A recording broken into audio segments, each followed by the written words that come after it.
kesempatan ini akan dijelaskan mengenai total volatile basic nitrogen atau TVB, yaitu parameter penting dalam menentukan tingkat kesegaran dan mutu produk perikanan. TVB terbentuk dari senyawa nitrogen seperti amonia, trimetilamin, dan dimetilamin yang muncul akibat proses dekomposisi protein pasca kematian ikan. Mekanisme ini terjadi karena aktivitas enzim autolitik serta pertumbuhan bakteri pembusuk selama penyimpanan. Setelah ikan mati, suplai oksigen berhenti dan metabolisme tubuh beralih ke kondisi anaerob.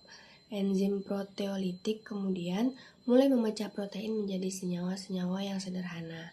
Pada tahap awal, TVB belum meningkat secara signifikan, namun seiring waktu, terutama bila penyimpanan dilakukan tanpa pendinginan yang baik, jumlah TVB akan meningkat lebih cepat akibat pertumbuhan mikroorganisme seperti Pseudomonas species, Salmonella putrescens, dan Vibrio species.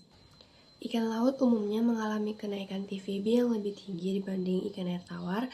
Hal ini karena kandungan trimetiloksida atau TMAO pada ikan laut yang dikonversi menjadi TMA, penyebab utama bau amis. Sementara itu, pada ikan air tawar peningkatan TVB lebih banyak dipengaruhi oleh degradasi protein dibanding pembentukan TMA. Nah, faktor eksternal juga sangat menentukan, seperti cara penangkapan, kebersihan saat penanganan, lama waktu sebelum ikan disimpan, serta metode penyimpanan yang sangat berpengaruh terhadap tingkat kenaikan TVB. Penyimpanan tanpa pengendalian suhu dapat mempercepat pembusukan hingga 2 kali lebih cepat dibanding penyimpanan dengan suhu dingin. Teknik pendinginan cepat atau rapid chilling terbukti mampu menunda kenaikan TVB hingga lebih dari 30 jam. Secara komparatif, urutan paling rentan terhadap peningkatan TVB adalah udang, ikan laut, kerang-kerangan, dan terakhir adalah ikan tawar. Udang dan ikan laut cenderung lebih cepat mengalami proses pembusukan karena struktur daging yang lebih lunak dan kandungan proteinnya yang tinggi. Batas maksimal TVB yang dinyatakan aman untuk dikonsumsi umumnya berada pada kisaran 25-30 mg nitrogen per 100 gram daging ikan.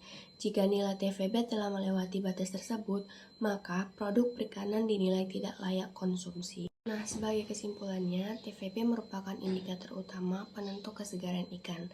Peningkatannya berkorelasi langsung dengan penurunan mutu sensoris dan mikrobiologis.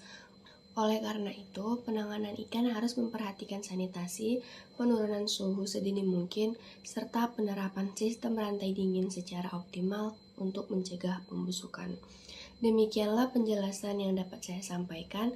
Terima kasih atas waktunya. Assalamualaikum warahmatullahi wabarakatuh. Saya akan menjelaskan bahwa setiap jenis produk perikanan memiliki tingkatan TVB yang sangat berbeda. Contohnya, pada ikan laut, itu umumnya memiliki TVB yang naik lebih cepat karena mengandung TMAO yang sangat tinggi, sehingga mudah berubah menjadi TMA selama proses penyimpanan. Contohnya, ikan tuna pada suhu 10 derajat Celcius bisa naik hingga 24 mg dalam satu hari. Sebaliknya, ikan air tawar seperti nila dan lele, kenaikan TVB-nya lebih lambat karena kandungan TMAO yang rendah dan lebih dipengaruhi oleh aktivitas mikroba. Udang justru lebih cepat meningkat dan mudah terurai. Sementara itu, kerang-kerangan menunjukkan kenaikan TVB yang cukup cepat, terutama jika berasal dari perairan yang terkontaminasi oleh bakteri. Secara umum, urutan kenaikan TVB tercepat yaitu udang, ikan laut, kerang-kerangan, baru ikan air tawar. Oke, langsung saja kita masuk ke poin kedua, yaitu beberapa faktor yang mempengaruhi kenaikan TVB. Di sini saya akan menjelaskan beberapa faktor yang mempengaruhi kenaikan TVB. Faktor yang paling utama itu adalah suhu penyimpanan. Semakin hangat, maka semakin cepat TVB akan naik. Di suhu di atas 10 derajat Celcius, nilai TVB bisa melonjak drastis dalam satu hal ini. Selain itu, kebersihan penanganan saat panen dan transportasi juga menentukan karena terkontaminasi bakteri juga mempercepat pembusukan. Lalu ada faktor stres, ikan sebelum kematian, metode penangkapan, dan waktu tunggu pasca penangkapan ikut mempercepat kerusakan protein. Faktor lainnya seperti penggunaan teknologi pendinginan, MAP, antiseptik alami, serta komposisi kimia ikan, misalnya seperti pH, kadar air, dan TMAO yang akan membuat kenaikan TVB berbeda pada setiap spesies. Oke, kita masuk ke poin yang terakhir, yaitu dampak kenaikan TVB terhadap mutu dan keamanan pangan. Di sini saya akan menjelaskan beberapa dampak terhadap kenaikan TVB untuk keamanan pangan. TVB yang meningkat memberi dampak langsung pada penurunan mutu ikan, ditandai dengan bau amis tajam, tekstur yang semakin lembek, dan perubahan warna. Kenaikan TVB juga mengindikasikan adanya risiko mikrobiologis, termasuk kemungkinan besarnya akan tumbuh bakteri seperti Vibrio dan Salmonella. Pada beberapa produk, terutama ikan laut tertentu, TVB tinggi dapat berkaitan dengan risiko toksiologis, misalnya pembentukan histamin. Karena itu, TVB digunakan sebagai indikator penting untuk menentukan apakah produk itu masih layak dikonsumsi atau tidak. Regulasi seperti SNI dan KKP menetapkan batas aman TVB itu sekitar 25 sampai 30 mgn per 100 gram. Jika melewati batas ini, produk perikanan dinyatakan tidak layak untuk dikonsumsi lagi. Sekian presentasi dari saya.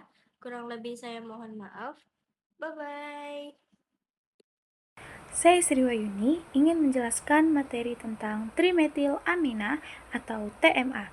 Trimetilamina atau TMA adalah amina tersier sederhana dengan rumus NCH3, di mana pada suhu ruang TMA berupa gas yang mudah terbakar dan memiliki bau sangat tajam seperti ikan busuk dan amonia. Sifat fisika dan kimia TMA termasuk titik didih rendah dan kelarutan tinggi, sehingga mudah menyebar di lingkungan. Nah, bau menyengat TMA disebabkan oleh pasangan elektron bebas pada atom nitrogennya yang membuatnya aktif dan volatil. Dalam tubuh dan lingkungan, TMA sering muncul dalam proses dekomposisi dan dapat berdampak pada kesehatan. Nah, selanjutnya yaitu sumber dan produksi TMA. A. Sumber alami dan biologis. Secara alami, TMA terbentuk dari dekomposisi mikroorganisme, terutama pada ikan dan makhluk laut. Nah, di ikan, TMA berasal dari pemecah TMAO saat ikan mati, terutama menimbulkan bau amis.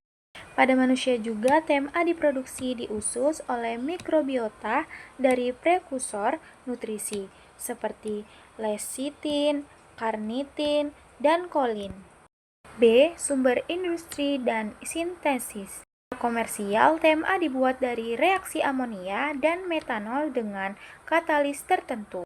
Produksi industri TMA digunakan untuk membuat kolin klorida dan bahan kimia lainnya. Selanjutnya, metabolisme dan jalur TMA, TMAO pada tubuh manusia. TMA yang dihasilkan oleh bakteri usus diserap ke darah lalu dibawa ke hati. Di hati, enzim FMO3 mengubah TMA menjadi TMAO yang tidak berbau dan larut dalam air.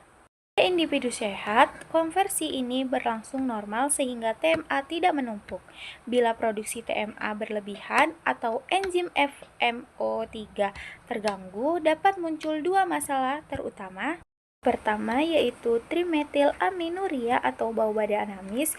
Yang kedua, peningkatan resiko kardiovaskular akibat akumulasi TMAO. Halo semuanya, saya Nila Fadilah. Di sini saya akan menjelaskan materi mengenai TMA yang baru saja dijelaskan oleh teman saya Sri Wahyuni. Yang akan saya jelaskan di sini adalah dampak kesehatan, yaitu trimetilamininuria atau sindrom bau ikan.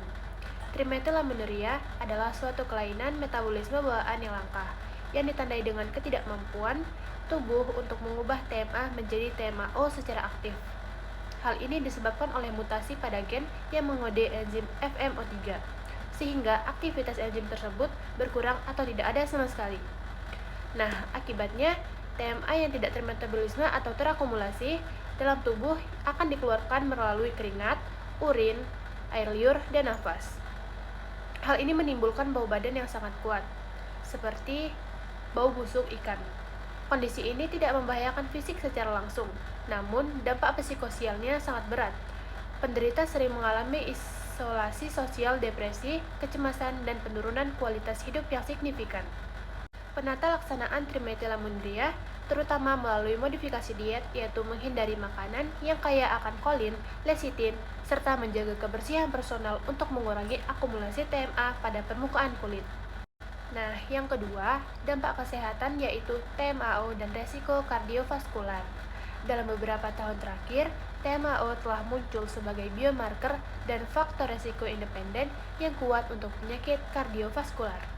Penelitian observasional dan eksperimental telah konsisten menunjukkan bahwa kadar TMAO plasma yang tinggi berkolerasi dengan peningkatan kejadian aterosklerosis, serangan jantung, stroke, dan gagal jantung. Mekanisme patologis yang mendasari hal ini meliputi, yang pertama, gangguan metabolisme kolesterol. TMAO diduga mengganggu transfer balik kolesterol dari makrofag di dinding pembuluh darah kembali ke hati untuk diekskresikan. Akibatnya, kolesterol terakumulasi dalam makrofag membentuk sel busa yang merupakan cikal bakal plak aterosklerotik. Kemudian, aktivitas trombosit. TMAO meningkatkan responsivitas trombosit terhadap agonis seperti ADP dan kolagen, sehingga membuat trombosit lebih mudah menggumpal. Hal ini meningkatkan resiko terbentuknya trombus, yang artinya gumpalan darah, yang dapat menyumbat pembuluh darah dan menyebabkan serangan jantung atau stroke. Selanjutnya, promosi inflamasi. TMAO dapat mengaktifkan jalur pensinyalan inflamasi, seperti NF-kB yang memperparah respon peradangan kronis pada dinding pembuluh darah sehingga mempercepat proses aterosklerosis. Kemudian, strategi intervensi dan penelitian terkini. Memahami jalur TMAO membuka peluang untuk strategi pencegahan dan intervensi. Penelitian terkini berfokus pada beberapa pendekatan. Di antaranya adalah yang pertama, modulasi mikroba usus. Strategi ini bertujuan untuk mengurangi populasi bakteri penghasil TMA di usus. Pemberian probiotik, khususnya bakteri asam laktat tertentu, telah diteliti potensialnya untuk menggeser komposisi mikrobial usus dan menekan produksi TMA. Selanjutnya, inhibitor enzim mikroba. Pengembangan senyawa analog yang dapat menghambat enzim mikroba seperti CUT, CypRD yang bertanggung jawab dalam mengkonversikan kolin dan karatinin menjadi TMA tanpa membunuh bakteri tersebut. Modifikasi diet. Meskipun efektif, pendekatan ini sulit dilakukan jangka panjang. Mengurangi asupan prekursor TMA seperti membatasi konsumsi daging merah, telur kuning, dapat menurunkan kadar TMAO. Sekian dari saya, Nila Rahmafadilah. Terima kasih. Halo semuanya, di sini saya akan menjelaskan apa itu FFA. Jadi, FFA adalah asam lemak bebas yang muncul ketika lemak pada ikan atau bahan pangan mulai rusak. Semakin tinggi nilai FFA-nya, berarti kualitas makanan semakin menurun, dengan ditandai bau tengik, perubahan tekstur, dan ketidaklayakan konsumsi. Nah, untuk mengecek FFA digunakan metode titrasi alkilimetri, yaitu menitrasi sampel dengan larutan basah untuk mengetahui seberapa besar kerusakan lemak yang terjadi. Lalu, analisis FFA sangat penting di industri pangan karena membantu memantau mutu, kesegaran, dan keamanan produk, terutama pada ikan yang cepat mengalami kerusakan. Sekian. Baiklah, saya akan membacakan kesimpulan tentang metode analisis free fatty acid atau FFA. Kesimpulannya adalah metode analisis FFA merupakan salah satu metode penting dalam penentuan mutu minyak dan bahan pangan berlemak. Metode ini bekerja berdasarkan prinsip titrasi asam basa untuk mengetahui jumlah asam lemak bebas yang terbentuk akibat proses hidrolisis lemak.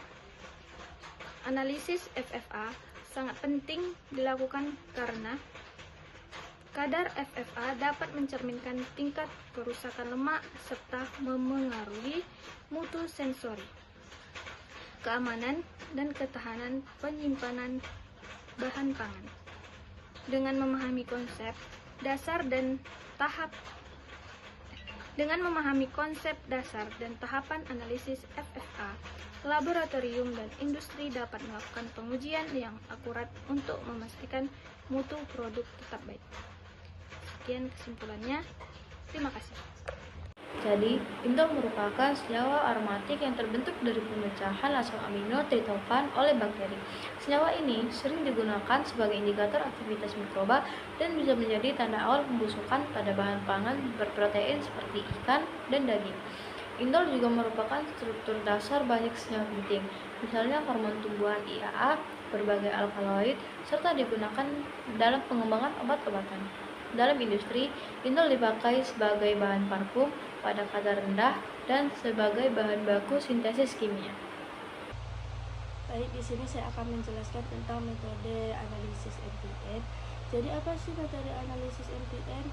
Metode analisis NPN atau biasanya disebut dengan non-protein nitrogen adalah metode yang digunakan dalam biokimia untuk mengukur kandungan nitrogen yang tidak berasal dari protein, seperti itu urea, asam urat, kreatinin, dan amonia. Jadi komponen NPN penting dianalisis karena dapat memberikan gambaran mengenai kualitas bahan pangan, terutama bahan hewani, serta status metabolisme tubuh pada analisis klinis. Jadi prinsip dasarnya adalah memisahkan protein dari sampel menggunakan prepitasi, biasanya dengan asam trikloroasetat atau reagen sejenisnya. Nah, jadi prinsip yang telah dipisah, tadi protein yang telah dipisahkan disaring, kemudian filtratnya yang berisi senyawa NPN diukur kandungan nitrogennya menggunakan metode kejedal atau metode kolorimetri.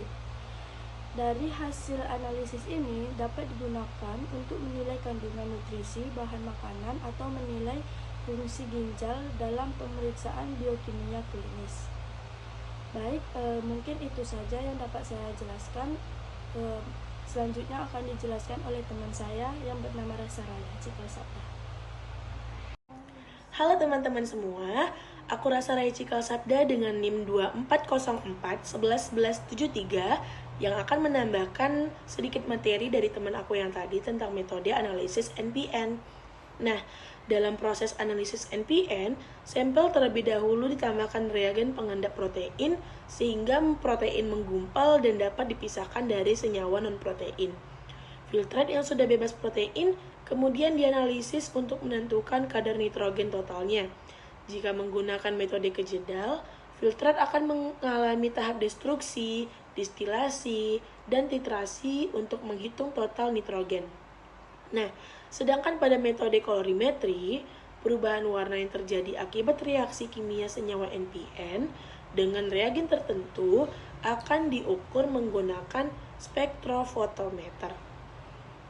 Nah, nanti nilai nitrogen yang diperoleh ini kemudian dapat dikonversi menjadi nilai NPN.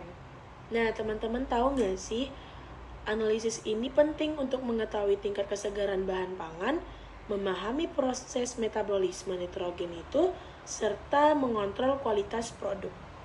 Sekian dari aku ucapin terima kasih.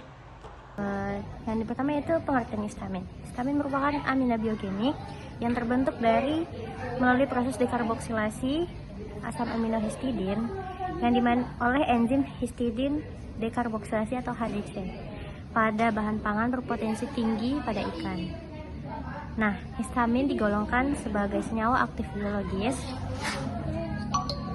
yang dapat memicu reaksi fisiologis jika konsumsi berlebih, sehingga keberadaannya penting dalam keamanan pangan.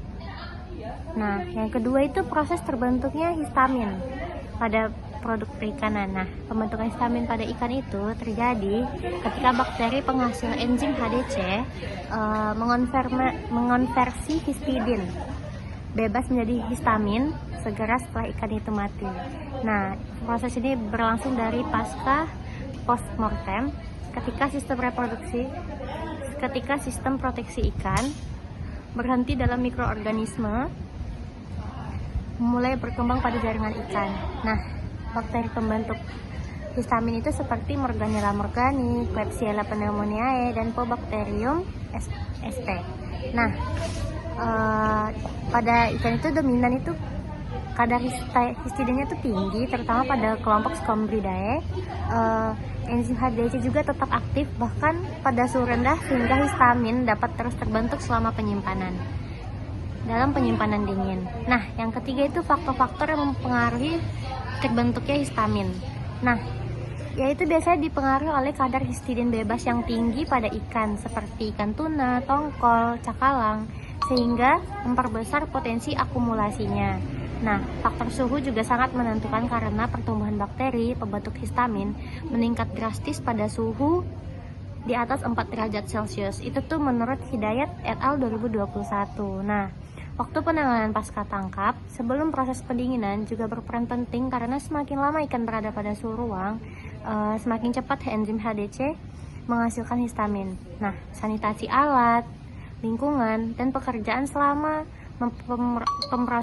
pemrosesan mempengaruhi jumlah bakteri kontaminan sehingga mempengaruhi laju pembentukan histamin. Nah, faktor lainnya itu seperti pH, kadar garam, dan penggunaan senyawa antimikroba dari ekstrak tumbuhan dapat menghambat pertumbuhan bakteri pembentuk histamin. Nah, sekian aja presentasi dari saya. Terima kasih. Selanjutnya, saya akan menjelaskan mengenai faktor-faktor yang mempengaruhi pembentukan histamin. Pembentukan histamin terutama pada ikan dipengaruhi oleh aktivitas bakteri penghasil enzim histidin dekarboksilase yang mampu mengubah asam amino histidin menjadi histamin. Faktor suhu merupakan penentu utama karena penyimpanan pada suhu tinggi mempercepat pertumbuhan bakteri seperti Morganella morgini, Klebsiella pneumoniae, dan Hafnia alvei yang dikenal sebagai bakteri pembentuk histamin.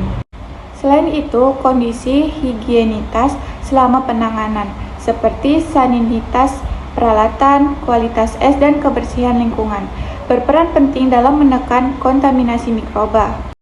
Komposisi ikan, terutama ikan berdaging gelap seperti tongkol, tuna, dan cakalang yang memiliki kandungan histidin tinggi juga menjadi faktor yang meningkatkan risiko pembentukan histamin. Dengan demikian, kombinasi faktor biologis, lingkungan, dan praktik penanganan sangat menentukan tingkat akumulasi histamin dalam produk perikanan. Selanjutnya ada dampak histamin terhadap kesehatan dan keamanan pangan. Histamin yang terdapat pada ikan dapat menyebabkan keracunan pada pangan yang dikenal sebagai scombroid poisoning, dengan gejala meliputi kemerahan pada wajah, gatal, sakit kepala, mual, diare, hingga muntah-muntah. Pada tingkat yang lebih tinggi, histamin dapat menyebabkan reaksi alergi, sehingga menjadi ancaman bagi kelompok yang sensitif seperti anak-anak dan orang yang mudah terkena alergi. Dari sisi keamanan pangan, keberadaan histamin menjadi indikator kerusakan mikrobiologis pada ikan karena menandakan terjadinya pertumbuhan bakteri pembusuk yang tidak terkendali. Oleh sebab itu, pengawasan kadar histamin menjadi penting dalam industri perikanan guna memastikan keamanan produk sebelum dikonsumsi oleh masyarakat. Yang terakhir ada metode analisis histamin dalam pangan. Analisis histamin dalam pangan umumnya menggunakan metode kromatografi dan spektrofotometri untuk memperoleh hasil yang akurat. Metode HPLC menjadi standar karena mampu mendeteksi histamin dengan sensitivitas dan selektivitas yang tinggi, bahkan pada konsentrasi yang rendah. Selain HPLC, metode ELISA juga banyak digunakan karena prosedurnya cepat dan cocok untuk analisis rutin pada industri. Metode spektrofotometri berbasis reaksi kimia dengan kit komersial menjadi alternatif yang lebih sederhana, meski tingkat akurasinya lebih rendah. Penggunaan metode analisis yang tepat sangat penting agar hasil pengujian sesuai standar keamanan seperti yang ditetapkan oleh Codex Alimentarius dan BPOM Indonesia.